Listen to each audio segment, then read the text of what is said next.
Bawat Pilipino na may diabetes, hindi mag-iisa sa kanilang paglaban sa diabetes. Tunay nga po, Doktora, no? Talagang pag ang support talaga ng family and everything, tapos yung mga nabanggit ninyo in helping every Filipino po, no? Maaari niyo po bang i-share sa amin yung kasaysayan ng Hawak Kamay program ng PCDM? Paano to nagsimula? Ano yung nangyari? I mean, paano niyo po, what it is all about? Ang Hawak Kamay Laban Diabetes ay nagsimula noong 2007. So it's almost 2 decades now. Sa pamumuno ng the late Dr. Josephine Raboca. So I think I was the immediate past president then na pag-isipan namin na ang diabetes ang people or patients living with diabetes should not face this problem alone. Natanto namin na hindi lang espesyalista ang kailangan dito sa sakit na to. Kailangan ng tulong ng bawat isa sa community.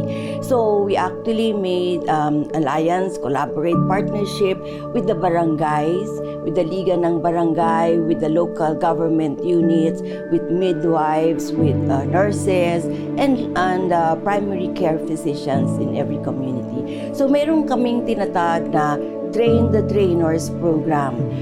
Yung ating mga espesyalista, yung endocrinologists, pumupunta sa bawat barangay, sa bawat communities. They come up with lecture series kasi ang purpose nito is to detect early the disease, to educate them, to prevent complications. Yun lang naman importante, ma-prevent natin ang komplikasyon ng diabetes. Ang kinamamatay ng mga pasyenteng may diabetes, yung komplikasyon. And the only way that we can do that is to detect early. So minsan hindi lang sa adults dapat, pati sa mga bata. Sa bahay natin, simulan na natin ang pagturo sa mga bata, teenagers, ano ang healthy lifestyle, yung pag-iwas sa pagsigarilyo, pagkain ng tama, pag-ehersisyo. Early detection, early risk assessment, and treatment is actually the main aim of the Hawak Kamay program ng PCDM.